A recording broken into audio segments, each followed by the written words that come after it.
primadona di Sulawesi Utara. Beragam suku, agama, adat, dan budaya menjadi satu di kota Manado.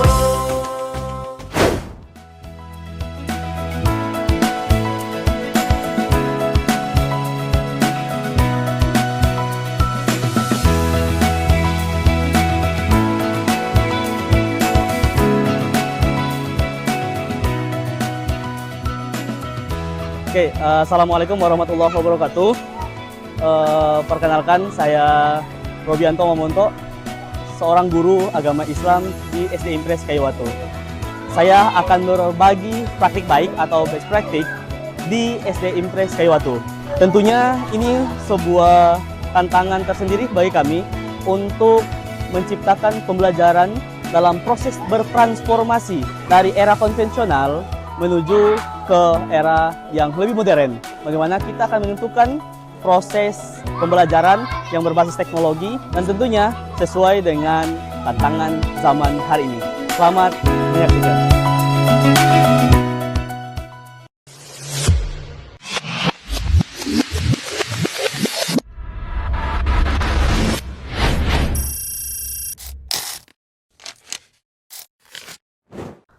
Assalamualaikum warahmatullahi wabarakatuh.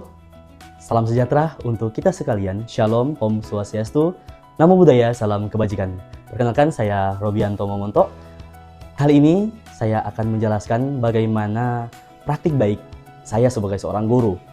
Best practice atau praktik baik yang kemudian ingin saya paparkan dan jelaskan ialah dengan judul Transformasi Kelas Digital Inklusif pada Inovasi Pemanfaatan Google Sites sebagai media ajar interaktif untuk mewujudkan meaningful learning pada pembelajaran agama Islam. Mari kita saksikan.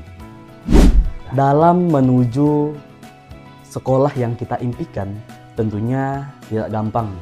Bagaimana seorang guru dituntut untuk senantiasa bertransformasi.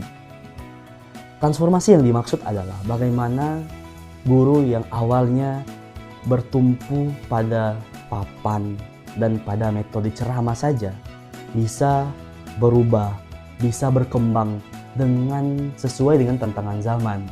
Zaman yang sekarang di mana era society 5.0, di mana era sekarang adalah era percepatan teknologi yang kemudian menuntut kita para guru untuk bagaimana bisa menciptakan suasana belajar yang tidak hanya bertumpu pada bagaimana siswa memiliki minat belajar.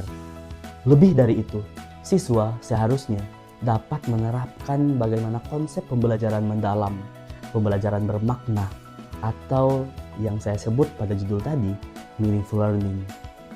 Siswa diharapkan dapat melaksanakan pembelajaran, kemudian punya prospek ke depannya, apa yang akan dia lakukan setelah ini. Bahwa bagaimana saya seorang guru agama, maka impian awal saya ingin menciptakan learning management system secara gratis.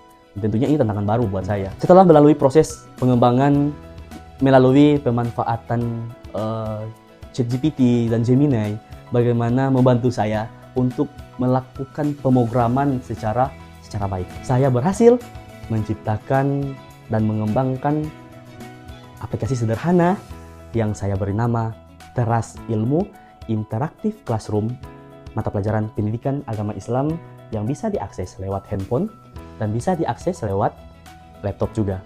Ini adalah usaha saya bagaimana saya bisa menciptakan kelas digital inklusif yang kemudian lewat pemanfaatan ini saya bisa dapat menerapkan pembelajaran mendalam atau lebih khusus pembelajaran yang bermakna atau meaningful learning pada kelas saya.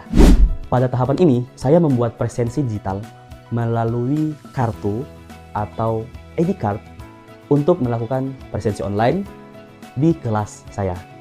Ini adalah langkah awal bagaimana saya memanfaatkan teknologi pada pembelajaran saya. Presensi digital adalah presensi yang kemudian saya buat melalui beberapa kombinasi aplikasi yang sudah banyak kita temukan di luar sana. Kemudian saya buat menjadi barcode dan saya buat menjadi kartu dan kemudian saya cetak dan diserahkan atau diberikan kepada siswa-siswa. Saya juga melakukan asesmen awal bagaimana keadaan peserta didik. Ada satu fitur di mana yuk beritahu perasaan kita. Para peserta didik akan memberitahukan perasaan mereka langsung dengan tombol tersebut. Karena tidak semua peserta didik itu berani untuk mengungkapkan perasaannya. Maka lewat fitur ini saya berusaha untuk memfasilitasi peserta didik yang kemudian tidak mau atau malu menyampaikan tersebut. Yang kedua, ada namanya fitur afirmasi positif.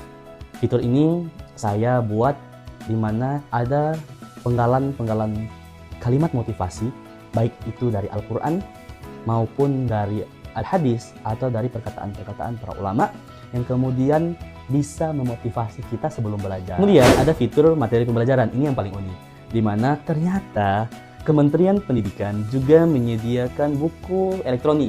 Ini bisa kita akses di website Kementerian Pendidikan, di mana Kementerian Pendidikan menyediakan buku-buku elektronik yang saya bisa download, kemudian saya bisa masukkan ke aplikasi atau media ajar saya. Sebelum kita belajar seperti biasa, karena kita belajar menggunakan aplikasi, semua Bapak sudah bagi kelompok, siapa-siapa yang akan membawa HP, dan yang ditugaskan Bapak persilakan untuk scan. Silakan.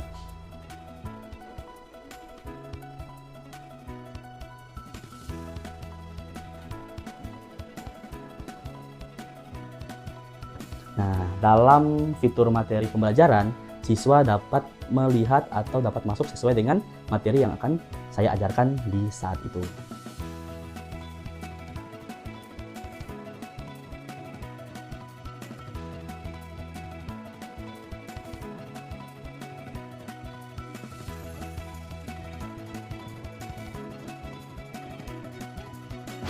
Kemudian dalam proses pembelajaran selanjutnya di kelas itu ada namanya fitur video pembelajaran. Fitur ini adalah fitur video pembelajaran yang kemudian saya kombinasikan lewat platform YouTube yang kemudian saya tampilkan di media ajar saya ini. Selanjutnya yang paling terakhir ada namanya fitur evaluasi pemahaman materi. Ini yang paling inti, bahwa bagaimana anak-anak bisa memahami pembelajaran kita atau tidak, di mana mereka harus bisa punya prospek ke depan apa yang akan mereka lakukan setelah mempelajari materi ini. Setelah mengikuti pembelajaran di sekolah, mereka juga bisa melanjutkan pembelajaran di rumah. Nah, di rumah itu biasanya ada 3 tahap review materi dari rumah. Kemudian yang kedua, namanya latihan dan tugas online, atau saya memberikan tugas dari fitur tersebut. Yang ketiga, ada namanya referensi bacaan. Dari sini, saya juga memiliki jurnal 7 kebiasaan anak Indonesia hebat. Sehingga saya bisa mengukur dan saya bisa melihat dari 7 kebiasaan ini, apakah mereka sudah melakukan semuanya atau belum. Yang terakhir ada namanya ruang kesan orang tua. Orang tua juga saya berusaha untuk melibatkan, tidak hanya di WA Group, tapi juga di aplikasi ini. Ada namanya satu tombol yang namanya ruang kesan orang tua. Fitur ini saya buat di mana orang tua mengisi kuesioner. Inilah praktik baik dari saya Robianto Mamonto, seorang guru agama yang berusaha untuk bertransformasi dari pendidikan konvensional yang bertumpu pada papan tulis dan metode ceramah berubah menjadi kelas digital inklusif dalam pemanfaatan teknologi untuk menciptakan mindful learning pada pembelajaran agama. Sekian dari saya, semoga bermanfaat. Terima kasih. Wassalamualaikum warahmatullahi wabarakatuh. Salam pendidikan. Mengapresiasi kepada Pak Robi Mamoto. Bagi saya, Pak Robi adalah guru yang kerja keras. Beliau juga menciptakan ide-ide yang berhubungan dengan pengembangan pendidikan yang ada di sekolah kami di SDMP Sriwatu. Ini salah satunya ide beliau adalah media informasi seperti ini. Dan juga tentu kami sebagai kepala sekolah mau mendorong, ya, memberikan motivasi kepada Pak Robi untuk tetap semangat, ya, untuk bisa meraih hasil yang lebih baik, dan juga tentunya untuk nama baik pihak sekolah dan juga prestasi dari yang bersangkutan. Terima kasih.